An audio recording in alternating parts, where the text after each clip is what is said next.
Again to Kirimati. If you haven't been here before, you're more than welcome, but looking at the audience, I think most of you are fairly familiar.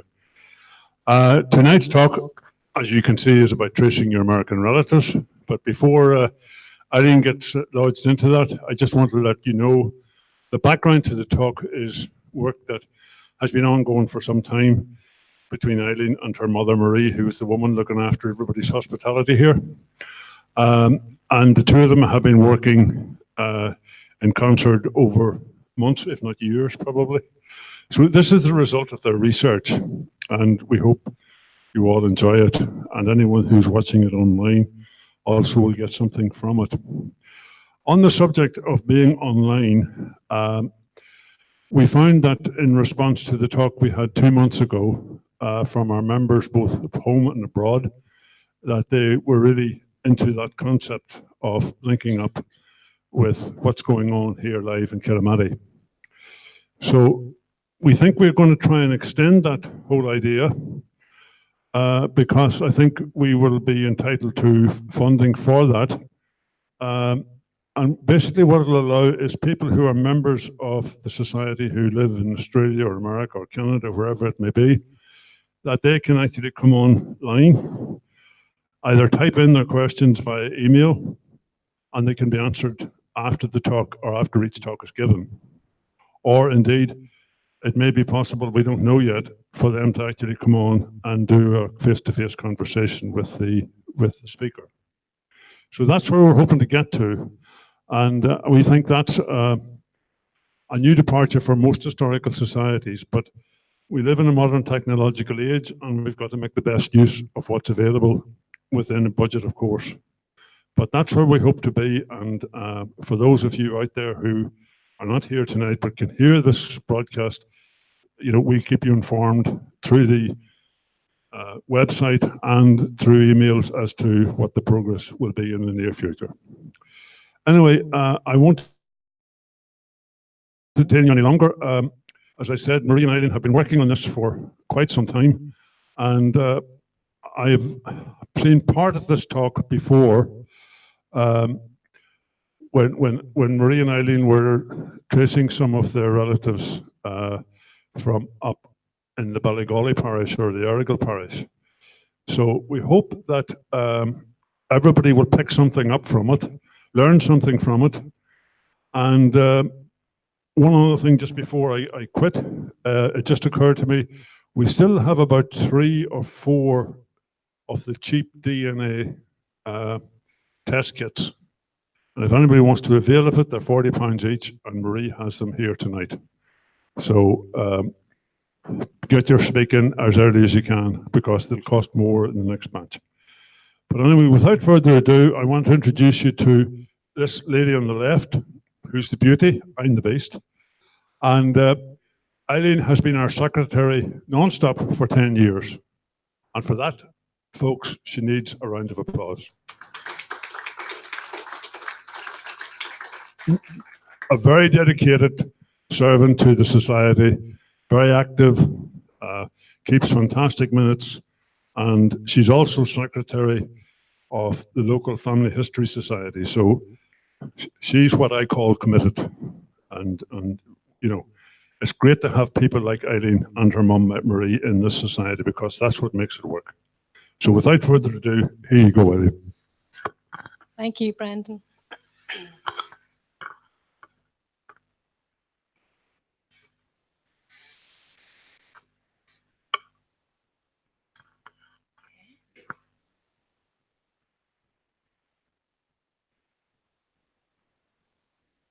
Okay, so as Brendan said, this is really a talk about our research that we carried out on our cousins, relatives, the McCrorys and the Dailies. So this tale has its beginnings at the turn of the last century, over 100 years ago. It was at this time that 2 great uncles of Marie's left County Tyrone for a new life in America. Their names were Thomas Daly, who left Akinduft and Gannon, County Tyrone as a 19-year-old in 1897, and Francis McCrory, who left Shantavney, Glencull, County Tyrone as a 22-year-old in 1910. We had many questions. The question of what had become of them. Did they succeed in America? Did they make their fortune? Did they marry and have a family? These questions would remain unanswered during the lifetime of Marie's parents, but for Marie, their untold story would inspire her to set out to trace their life history in America. And through advancements made in DNA and genealogy, to eventually come face to face with the living descendants of her two great uncles. But before we find out what happened to them, let's start at the beginning. So on the trail of the Irish immigrant, in this presentation we will show you how, through a variety of modern sources, including census and genealogical sources, we were able to follow their American trail. We start with the time before they left Ireland, their departure and arrival into America, and the milestones they met during their life in America. And finally, we show you how, through the advancements of genealogical DNA databases, we were able to make contact with our living descendants, the Revels and Shevlins of New York City, and the Dalys of Shreveport, Louisiana, our American cousins. So why emigrate? By the late 19th century, more than 80 Ulster towns held hiring fairs twice a year around the 12th of May and 12th of November. These dates coincided with times in the farming calendar when the workload was heaviest and extra labour was required. Children would have been hired out at these fairs. It is more than likely that both Francis McCrory and Thomas Daly would have had experienced the hiring fairs. Like many thousands of young men and women who left Ireland at the turn of the last century, Francis and Thomas were single, in their late teens, early 20s, socially and politically disenfranchised. There was little opportunity for employment or advancements of education, and so for many, emigration was the only option. The experience of the emigrant. We know that published statistics reveal that over 12 million immigrants entered the United States between the years 1892 to 1954. At the turn of the last century, Irish-born immigrants had made up 2.1% of the US population, and Irish-born Americans made up 6.53%. The tide had already begun to turn, however, by the late 1880s, and as a result of the economic turndown, there was an increasing resentment against the many numbers of immigrants arriving daily. It was well known that these immigrants would work harder and cheaper than their American counterparts. And so for the immigrant arriving into America, especially New York City, at the turn of the century, many would find themselves facing further hardships of poverty, discrimination, and hostility. So starting off, step one, start on home ground. Sit down with existing family members, gather together all available information, even if it might be family lore, any small detail that could help later in your research. For example, there might be a family Bible locked away that contains family birth and death records, memorial cards, Christmas cards listing all the news. It can also help to build a family tree. And as quite often is the case, there may be one member of the family who has become a self-styled keeper of the family history, holding key placement data on family births, deaths, marriage dates, and so on. Step two, carry out local research. Complete an initial name search through online databases such as Ancestry.com, FindMyPass, FamilySearch.org. Some are free, while others have subscription rates. An initial search is usually free. Look up church records, free through the National Archives of Ireland. Scan through the 1901-1911 census, free again through the National Archives of Ireland. There could be surname variations to be aware of. It could be that your relative's surname is different from yours, and this could have occurred as a result of having been written down as it sounded. Or it might be that the surname is closer in spelling to the original format, having left Ireland before names were anglicised. It is always a good idea to keep a record of your surname variants and to try these on the search databases. Many of the data search bases will let you include surname variants. Another good tip is to check for surname variants on the 1828 tithe records. For example, in the Daly family, the name Daly has been spelled as Daly, Daly, and Dolly. If first names are unknown, then follow the traditional naming pattern. And it's important to note that not all births were recorded in the early records, and so the naming tradition can be helpful to determine if a person is truly a relative. So again, firstborn son named for the paternal grandfather, secondborn son named for the maternal grandfather, and so on. So, in looking at the United States records, we were able to look at the birth, marriages, and deaths, census records, information from institutes and organizations, school records, military service, criminal court records, United States, immigrant saving bank registers, the immigrant centres, Ellis Island, and castlegordon.org, and of course through newspapers, articles, and obituaries. So, in tracing your American relatives, a tale of two great uncles. The tale of great uncle Francis McCrory. Last summer, we began a pursuit in earnest to research the history of Francis McCrory. Bit by bit, we began to record the McCrory family tree, and through family visits, existing records, family research databases, genealogy websites, and finally DNA matches, we were able to learn of what became of Francis McCrory and of his family in America. Francis McCrory was born on the 14th of the 10th, 1888. He was one of 10 children born to Ursula and Francis McCrory in Shantavenny, Scotch, between the years 1877 and 1895. Francis McCrory Sr. was a first cousin to Cardinal Joseph McCrory. And I've included a wee entry about what Shantavenny looked like in 1837. So we can see there that the hills towards the south are low and fertile, but towards the north they rise into mountains, the flat summits of which are bog and heath. The mountain of Shantavenny rises, according to Ordnance Survey, 1,035 feet above the level of the sea. The valleys are watered by streams which, in their descent from the mountains, form numerous picturesque cascades, and in one of them are found fossils and shells washed down from the beds of limestone. There was extensive quarries of limestone and freestone, from the latter of which was taken the stone for building several of the churches and gentlemen's seats in the neighbourhood. So that's a photograph of today's picture of the McCrory homestead. Francis, like his brothers and sisters, attended Glencull National Primary School, established in 1838. And past pupils of the school included Cardinal Joseph McCrory, Mickey Hart, John Montague, and some of our guests here today. Typically, those emigrating to America were unskilled, often listing their occupation in the passenger manifesto as labourer or domestic, often, however, having little or no experience of either. Central to the McCrory family life, like so many other families, was their faith, and the McCrorys attended their local church located in BallymcElroy, less than half a mile away from their homestead. The church was built in 1810. It was one of the earliest churches to have been built during this period, as Catholic emancipation was still 20 years away, permitting greater freedom and practicing of their religion. A search of the local RC church records for Shantavenny revealed the following. Francis McCrory's parents were Francis McCrory Sr. and Ursula Hamill, who married in 1876. Francis was born on the 14th of October 1888 and was one of 10 children, as I've said before.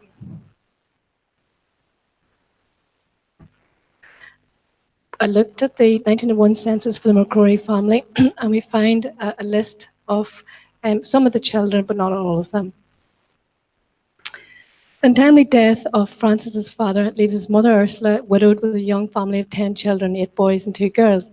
And common to such situations, to alleviate hardship and poverty, the family is broken up. Francis and his sister Bridget go to live with her mother's uncle, Francis Hamill, in Golan. And the 1901 census records that Francis McCrory is 11 years old and the nephew of Francis Hamill. Again, we looked carefully at the records and we discovered that there were 2 names not included, and that was Hannah McCrory and her sister Sarah McCrory. We found out later that Hannah McCrory emigrated to America in 1906, and Francis went to live with his sister, who at this time was running a boarding house. So again, that was typical, that the oldest members of the family would be settled in America, earn enough, and then send for their other members of the family to join them. Again, of interest are the shipping manifesto records, which will sometimes include the contact's address to whom the immigrant was going to stay with in America. Having completed a research of local records, including census and baptismal records, it was now time to search the American records. A preliminary search was thus conducted using the US Census records.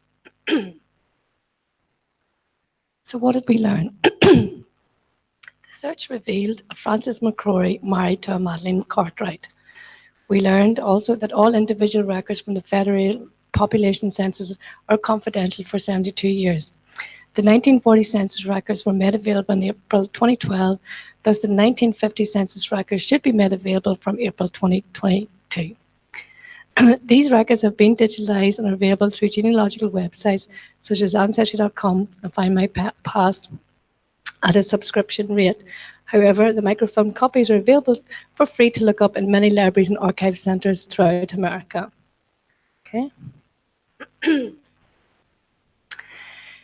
What is interesting to note is that the 1940 census contains extra information hidden in its pages.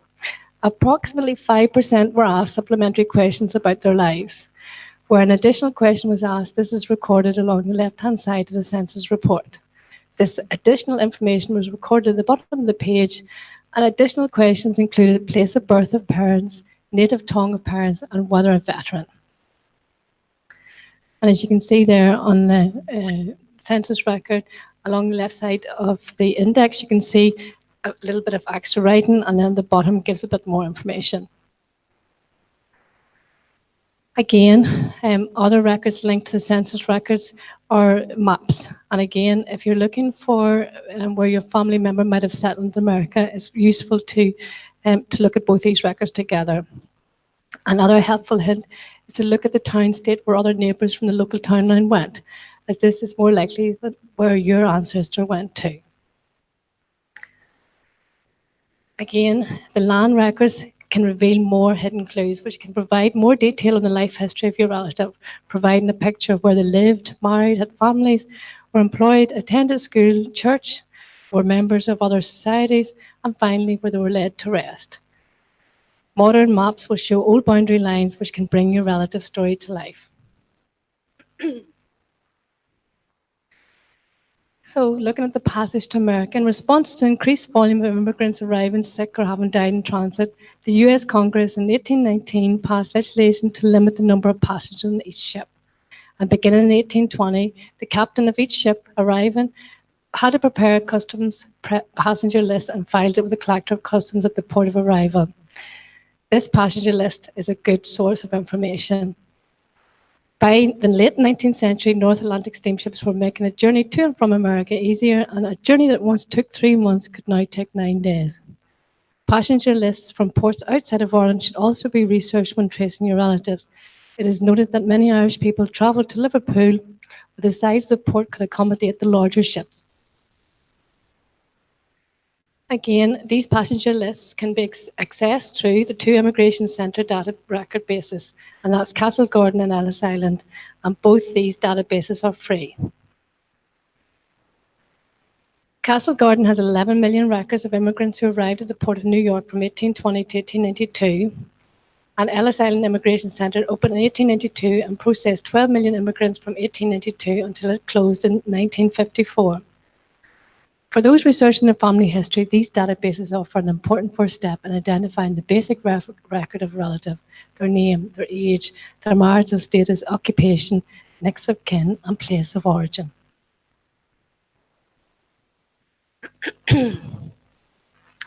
Frances McCrory boarded the SS California at Derry, Londonderry on the 20th of August 1910, arriving into New York 9 days later on the 29th of August 1910. He travelled with a friend from Chantabney. To note, the SS California was later torpedoed by the Germans in 1917. During World War I, there was a decline in immigration as the larger ships were involved in the war effort. Thomas Daly left with his cousin Thomas McCaughey on the White Star Line from Derry, Londonderry in 1897. The records list that they were in the company of their uncle James McCrory. Their destination was Louisiana.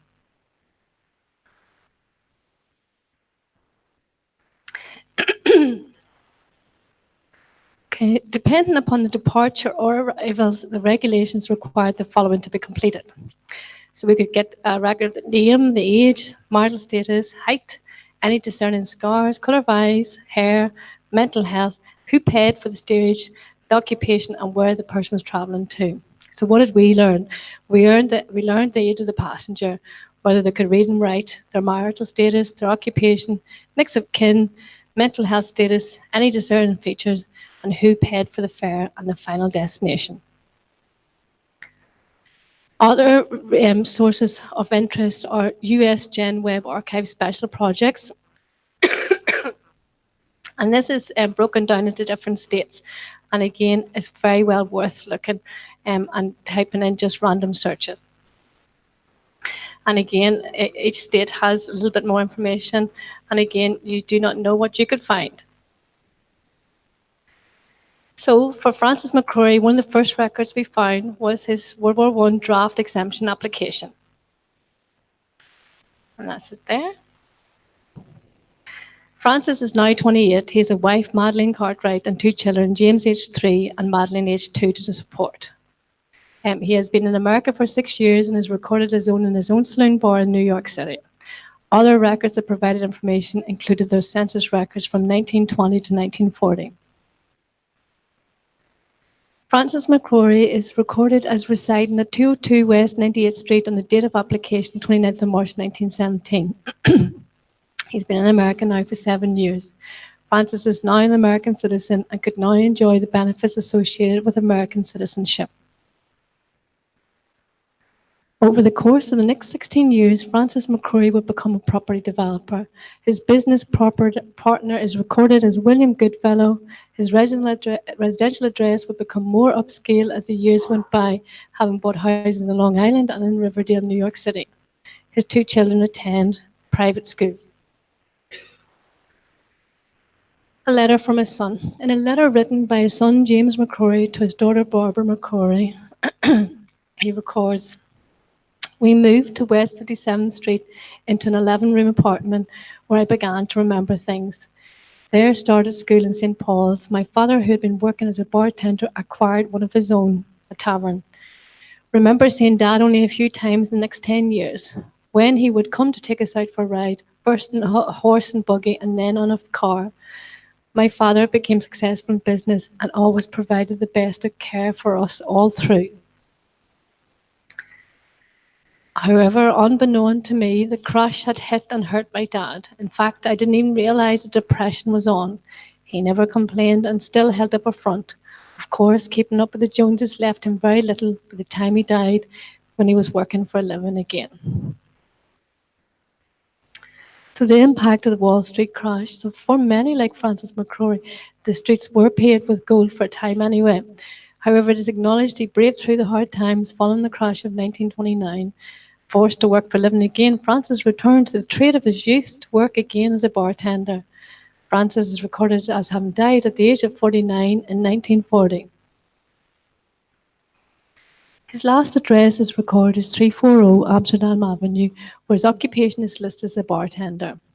A quick search on the internet revealed that the address is also that of a popular saloon, the Amsterdam Ale House, formerly known as Sweeney's Bar. We can assume that this is where he worked also as a bartender. And that's Amsterdam Ale House, previously Sweeney's Bar. And again, we can get the death record of Francis McCrory, and that confirms again that he was married, his age, date of death, and his burial date, and where he was buried. And it's interesting to note that Calvary Cemetery is a Roman Catholic cemetery in Maspeth and Woodside, Queens in New York City. With about 3 million burials, it has the largest number of interments of any cemetery in the United States. It is also one of the oldest cemeteries. It covers 365 acres and is owned by the Roman Catholic Archdiocese of New York and managed by the trustees of St. Patrick's Cathedral. Francis McCrory is buried at Calvary Cemetery, and again it is the final resting place of many thousands of Irish people who settled in New York. And so we move on now to the tale of great uncle Thomas Daly. Thomas Daly was born in Ackendove, Killeshill, County Tyrone. He was one of 5 children born to Francis Daly, a farmer, and his wife, Catherine Daly nee McCaughey. His date of birth is recorded as the 17th of May, 1879. Thomas had 2 brothers, Francis and Michael, and 3 sisters, Catherine, Rose, and Bridget. Francis would inherit the farm. However, he would die young, having succumbed to the 1919 flu epidemic that killed many thousands of people across the world. His other brother, Michael, owned drapery shops in Auchnaclown, Caledon, and this brother was also local justice of the peace. Thomas attended Auchnagar School, a distance of approximately a mile away. He was a member of the Ancient Order of Hibernians, and a notice in the local papers placed by the AOH Auchnagar at the time of their departure wished he and his cousin Thomas Mackay all the best in the new world. He attended St. Joseph's Church, Knackenduff, situated a short distance away from the family homestead. Thomas Daly, the family were told, had died in a blast accident on the railway. It was not known if he was married or had family. A portrait of him hung in Tom Pete Daly's house, Clayshall. The photograph was restored by Paul Quinn, his great-great-nephew. And that's a picture of Thomas Daly. We discovered the following will of his brother, Francis Daly, Auchinduff. And that last will of Francis Daly reads, I will and bequeath to Thomas, my brother in America, £20. I will and bequeath to his only son £20. Now that we knew there was a descendant, we returned to the records to search again. Searching through US passport applications, we discovered that Thomas Daly had made an application in 1920. He provides a reason for his application to visit his mother in Auchinduff. Contained within the scan pages was a family photograph of Thomas Daly, his wife Agnes, and son John Thomas Daly. To have another photograph of Thomas Daly was an unexpected surprise. And that's a photograph of the young family there. Again, more information we discovered from the Shreveport Times on the 24th of April 1921. The two trainmen were killed instantly by explosion. And again, it gives the details. Boiler of the freight locomotive in Kansas City Southern blows up at Sandal, causing death of two men and badly injuring another. Tom Daly, engineer, and Ward Stevens, brakeman, on southbound KCS freight train leaving here Saturday night were killed instantly, and Sam Cox, fireman, was badly scalded when the boiler of the engine exploded at Sandal, about 85 miles south of Shreveport. Daly, whose home was 2504 Virginia Avenue, was married and is survived by his wife and an adopted son. Arrangements for Daly's funeral have not been made. Thomas Daly is buried in St. Joseph's Cemetery, Shreveport. Thomas Daly's headstone. If you notice at the bottom of the headstone, you'll see an unusual shape design. And a little bit of research revealed that he was a member of the Knights of Columbus. Carved on the bottom of the headstone is a symbol of the Knights of Columbus, of which Thomas Daly was a member of. Again, Knights of Columbus founder Father Michael McGivney was the son of Irish immigrants. He chose Columbus because the explorer was a Catholic celebrated by the American public. And at the time of the founding of the Knights of Columbus, there was general antagonism towards Catholics, and in particular Irish Catholics. For Father McGivney, Columbus would represent that Catholics had a place in the New World. Primarily, however, its purpose was to create a sense of brotherhood among the Irish immigrants, that they may thereby gain strength to aid each other in time of sickness, to provide for decent burial, and to render pecuniary assistance to the families of deceased members. So, having came to an end of Thomas Daly, we then started looking up records for John Thomas Daly. This is his little son who was 2 years old at the time. So we looked through the school records, the street records, the military records from the 1920s to 1930s that revealed that John Thomas Daly would marry and have 2 sons. Fortunately for us, we were able to trace one of those sons through his military career, which was well documented. However, sadly, a death record revealed that his son had passed away in 2014, and at that time, it had just been 2 months passed by when we first found this record in 2014. But luckily for us, additional details on that notice revealed that he was survived by a relative, his brother, Mike Daly. Okay. So, looking back again at the American McCrory cousins, Francis McCrory, these are the people that we found, had a son, James, and a daughter, Madeleine. Madeleine had one son, Vincent Shevlin. His son, Vinnie Shevlin, is married to Dawn, and they have 4 boys. We found Vincent Shevlin through DNA matches. He was listed as a second cousin. James McCrory had 2 daughters, Paul and Barbara. Barbara's 4 children. And we found Barbara through an ancestry family tree that recorded James McCrory as her father. Barbara and Marie now keep in regular contact, but have still much to research. And that's a picture of James McCrory on his wedding day. The American Daly cousins, Mike and Elizabeth Daly, Shreveport, Louisiana, visited Ackendorf in July 2015 and stayed 10 days. They made the journey home to Ackendorf their grandfather set out to do over 100 years earlier, but wasn't able to do so. And that's a wee letter from our American cousin, again showing just how poignant the whole connection was. We are so thankful you made the connection with us, and I will forever cherish our trip, memories, friendship with my Irish cousins. We visited Thomas and Agnes's graves yesterday and reflected. When we came home from our visit with you and yours, I attached the stones I collected in Newcastle on Thomas and Agnes's headstones. It somehow seemed appropriate to do that. We fly our Irish flag on St. Patrick's Day as well. And that's it. That's the end of that wee story about the two great uncles. So I hope you enjoyed it.